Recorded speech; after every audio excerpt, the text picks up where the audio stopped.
Hello everybody. This video is going to be about the rock cycle. And what this is going to do is explain how any of the three major rock types, igneous, sedimentary, and metamorphic, can be transformed to any of the other three major rock types. So in this diagram, I have some pictures of some igneous rocks, some sedimentary rocks, and some metamorphic rocks. And I included an example from both of the subtypes. So I've got both an intrusive igneous rock, a granite, and an extrusive igneous rock, basalt.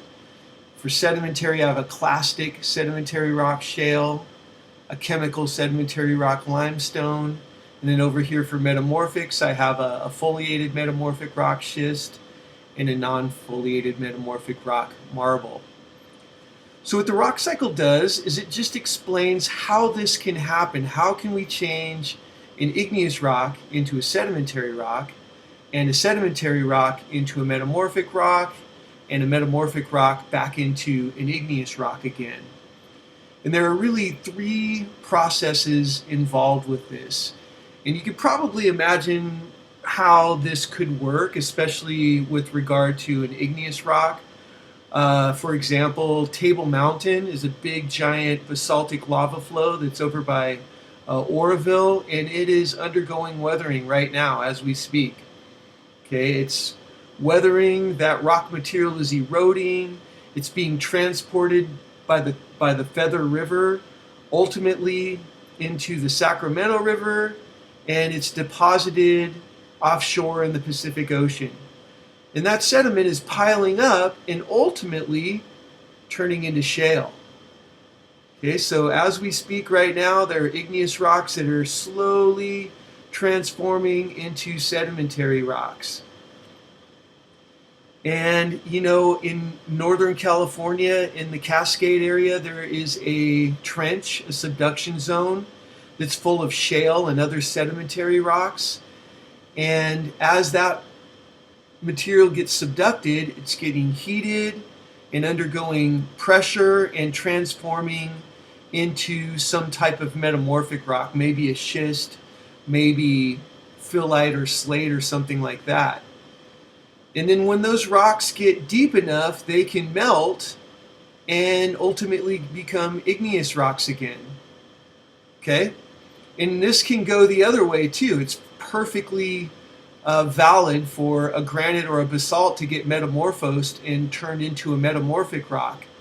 And certainly there are metamorphic rocks exposed on the surface that are weathering and eroding and turning into sedimentary rocks. And it's possible that magma could intrude into sedimentary rock layers. Chunks of the sedimentary rock can fall in and get melted and become igneous rocks, okay, through the process called assimilation that we covered earlier in the class. All right, so let's look at these individually. Let's look at how to make all three of these different rocks and what processes are involved. But first, let's talk about what it can't do. There are some limitations to the rock cycle. There's no way, for example, that we're ever going to turn shale into marble. We just don't have the right starting ingredients, right? Shale is made of silicate minerals, and marble is made of calcite.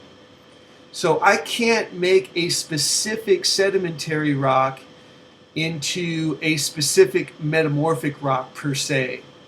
Unless I'm starting with limestone, I have no other way to get marble.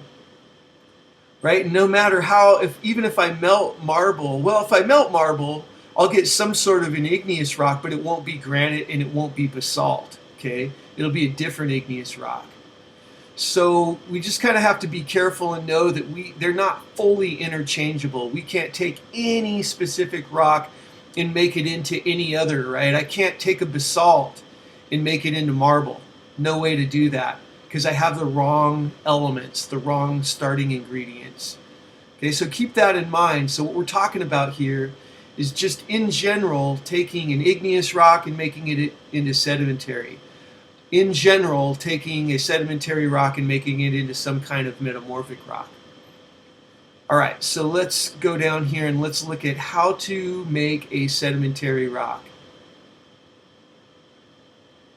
And this is something we covered earlier in the sedimentary rock section, but let's just sort of review this so we know exactly what's going on. Let me get this a little bigger here.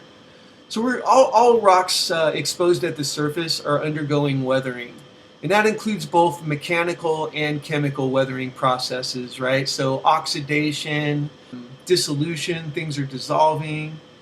Mechanical weathering, just taking big rocks and breaking them down into small rocks like grains of sand, that sort of thing. So we weather the rocks, but that weathered rock material doesn't just sit there on top of a mountain. It gets stripped off and removed. And that removal of weathered rock material is called erosion.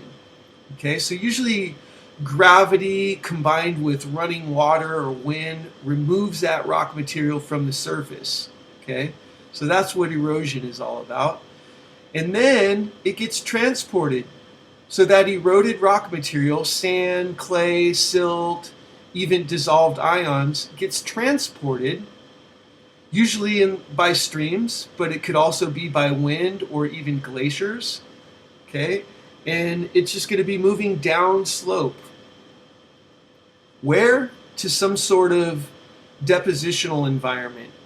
So this is the destination of the streams or the wind or the glaciers. Usually it's a low spot or a basin like the ocean or a lake or even a valley. So the sediment piles up in these depositional environments, in these basins, and then the magic happens and it gets lithified. So lithification is the process where the weight of the overlying sediment crushes the grains down below and squeezes them together and makes rock. Dissolved minerals like quartz, calcite, and hematite also help cement the grains together, and that completes the lithification process, and we end up with solid stone rather than just sediment like sand or silt or clay. Okay? And remember, this can happen with both chemical and clastic rocks. So when rocks on the surface that contain calcium carbonate, for example, weather, they erode, and transportation happens when ions are dissolved in the water. And those dissolved calcite ions get deposited into the ocean, and then little organisms like corals and other creatures remove that calcite chemically from the ocean water, build coral reefs out of it, and then when those corals get lithified, they turn into limestone. Okay, and that could of course happen with rock salt as well, right? So salts get dumped into the ocean water evaporates, and lithification happens as a result of evaporation. So it's not always deep burial and compression and all that. It could just be evaporating seawater or lake water that makes a sedimentary rock. But remember from before, we have this beautiful little acronym, right? WETL. WETDL, weathering, erosion, transportation, deposition, lithification. So the easy way to always remember how to make a sedimentary rock is this acronym WETL. You just need to remember what these letters stand for, okay, and what they mean. But it doesn't matter if the sedimentary rock is being produced from an igneous source or a metamorphic source or even another sedimentary source. It's always going to be WETL that makes a sedimentary rock. All right, so super easy. Let's move on and look at metamorphic rocks. So how do we make a metamorphic rock? Well, again, this is something that we kind of covered earlier in the class. We talked about, actually the last section. A change in temperature is needed. Usually it involves an increase in temperature, but it can also happen when the temperature drops. This is the case with serpentinite. Serpentinite actually requires a decrease in temperature to form, but most other cases it's an increase. So we heat the rock up and that starts the transformation process. Also a change in pressure. Most of the time this involves an increase in pressure, but we can have retrograde metamorphic reactions that involve a drop in temperature and pressure. And again, that's how serpentinite works as well.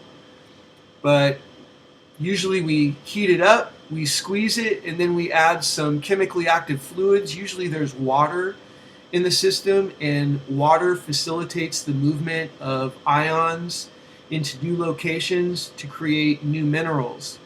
For example, the formation of garnets from clays happens as a result of fluids transporting ions and helping build those new minerals. All right, so to make a metamorphic rock, we have a change in temperature, change in pressure, and chemically active fluids.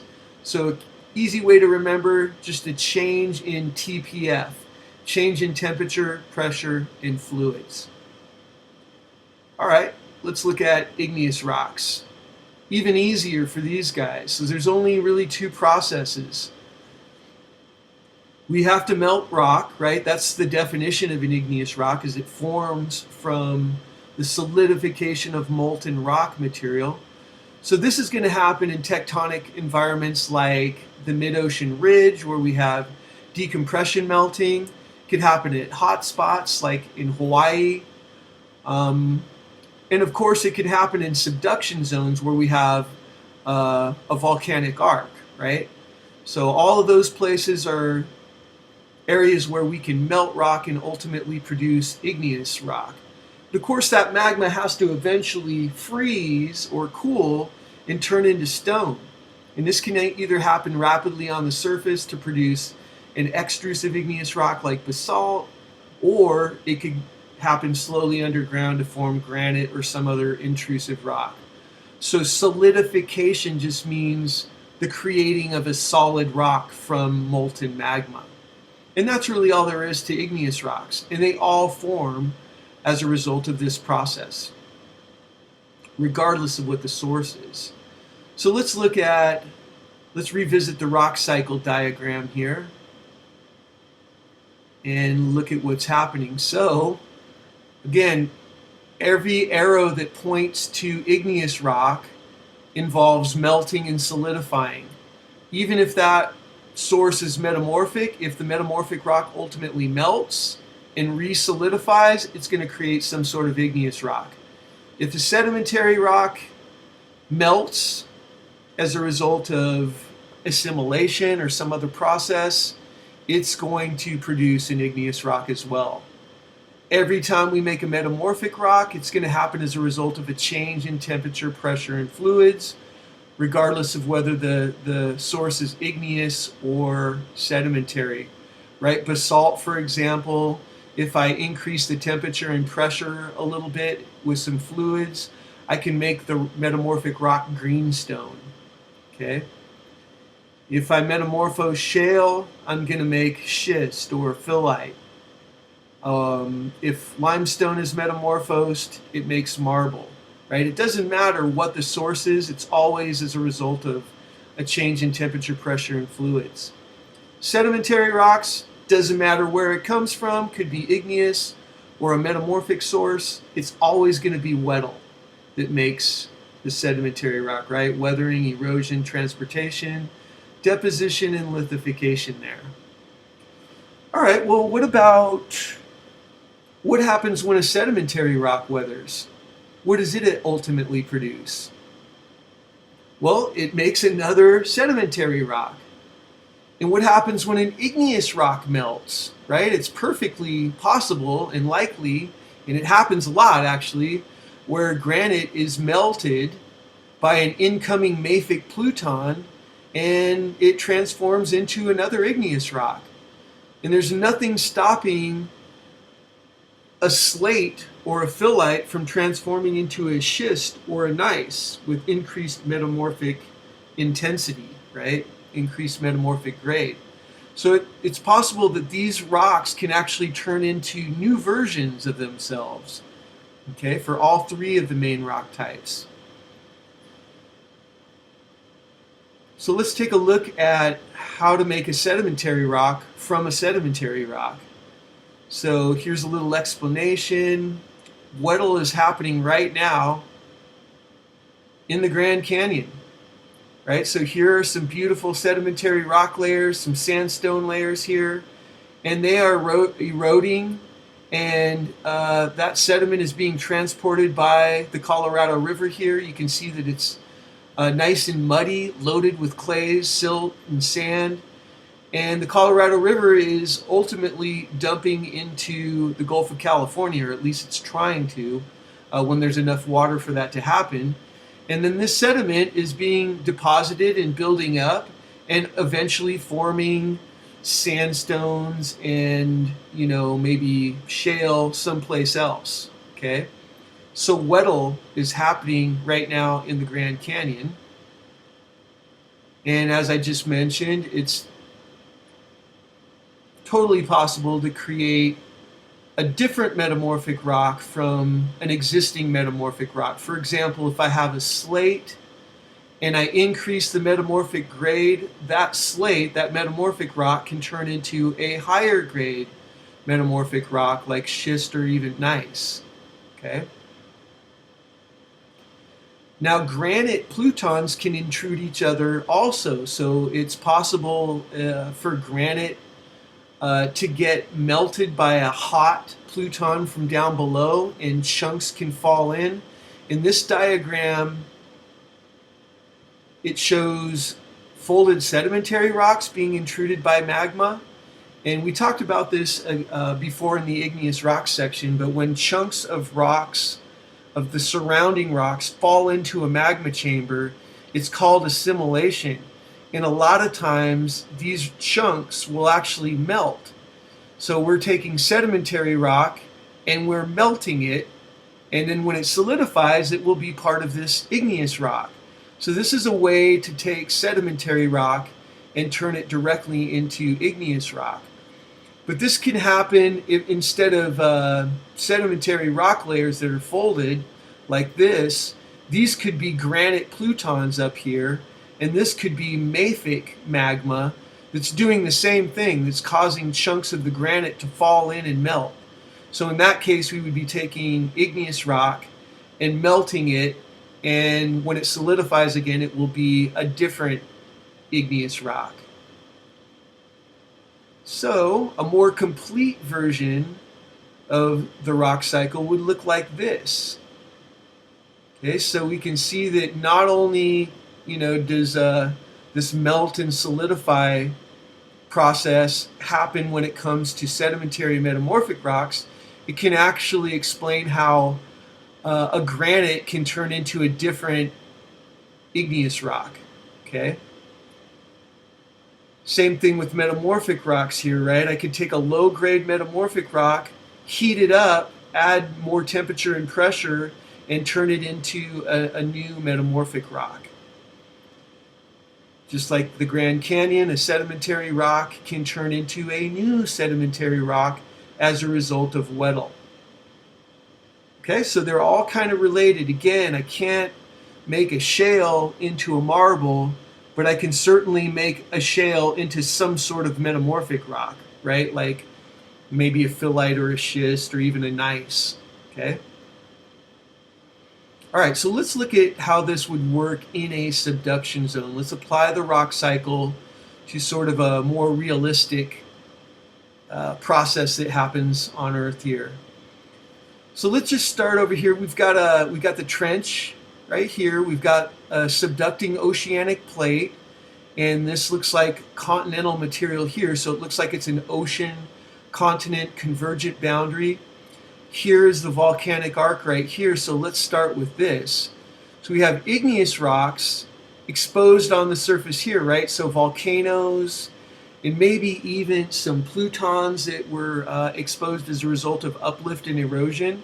But I have igneous rocks here, they're weathering, they're being eroded, and they're being transported downslope. Here it looks like there's a glacier that's transporting rock material from the high part of the volcanic arc. This is something that's happening right now in the Andes Mountains where there are plenty of glaciers. But we also have streams that are transporting that eroded igneous rock material. And where does that igneous rock material go? Down into the ocean here. So here we've got a delta which is considered a depositional environment where sedimentary rocks can form. So all of the sand, silt, clay, that kind of thing is being dumped in here. It's being compressed and potentially forming sedimentary rock here. And some of that sediment is actually going to make it all the way over here into the trench as well. And that's another basin where sedimentary rock can form. So we're going to form sandstones, greywacke, maybe shale, and other clastic rocks are going to form here in the trench. So we've taken igneous rocks and transformed them into sedimentary rocks as a result of Weddell. And then the sedimentary rocks end up sort of subducting. They follow the subducting plate down here, and they're subjected to high temperatures and pressures as they go down into the mantle. So up here we would start to form low-grade metamorphic rocks like maybe shale, slate or phyllite. Down here we might get some different kinds of schist. And way down here, just before the rocks melt, we're going to form gneisses and other high-grade metamorphic rocks. Okay, so subduction can take sedimentary rocks and turn them into metamorphic rocks down here in this region. And if the temperatures get high enough, those metamorphic rocks can actually melt and potentially become igneous rocks again. Okay, so this cycle just continues. So we go from igneous, sedimentary, metamorphic, and then back to igneous rocks again, and this slow cycle just continues.